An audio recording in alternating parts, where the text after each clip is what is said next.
Et un mot qu'on n'emploie pas tellement, qu'on n'emploie plus tellement aujourd'hui qu'on employait de mon temps, c'est le mot béquille. On disait qu'on parlait des gens qui utilisent des béquilles au sens figuré. Des béquilles qui leur permettent d'aider. Certains que la machine, par exemple, d'une certaine manière, est une béquille. Et je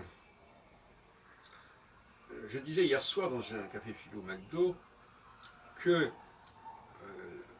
il y avait des solutions paresseuses et que les gens ne se rendaient pas compte que ces solutions les abrutissaient et les abêtissaient. Alors j'en avais fait une série, une liste comme ça que je vous soumets. Je dois peut-être pu formuler partiellement, ultérieurement.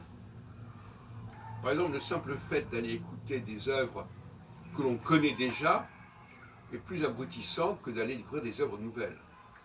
Je dis ça parce que hier à Saint-Méry, on a eu la chance d'avoir exceptionnellement de la musique contemporaine et donc des choses qu'on ne connaissait pas, parce que musique contemporaine, c'est aussi synonyme de ce qu'on ne connaît pas, enfin, j'exagère un peu, mais enfin c'est un peu ça, le plaisir et même la difficulté qu'il y a à écouter une œuvre qu'on ne connaît pas dans un style qu'on ne connaît pas. Le plaisir de la découverte. Bon ben, quand on ne fait pas ça, et quand on préfère écouter Chopin, Beethoven ou Brahms, des œuvres qu'on connaît par cœur, il y a là une sorte d'abrutissement.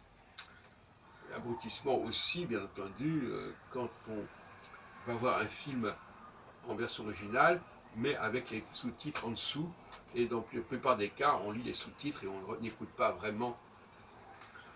Abrutissement quand on préfère lire des textes imprimés que des textes manuscrits à la main, et certains que c'est moins fatigant de l'imprimer. Et que de moins en moins de gens d'ailleurs ont la patience de lire des textes écrits à la main. Donc vous voyez, il y a tout un ensemble comme ça de dégradation, de décadence qui se produit, et qui fait que dans bien des cas, on ne fait plus l'effort suffisant.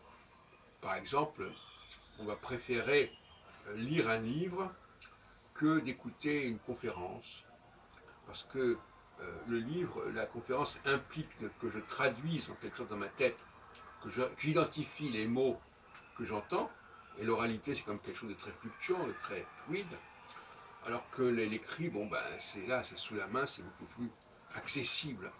Là encore, il y a une fuite vers la facilité, et on peut regretter qu'il y ait tout un ensemble comme ça de processus qui ne permettent pas aux gens de développer au mieux leur capacité cérébrale.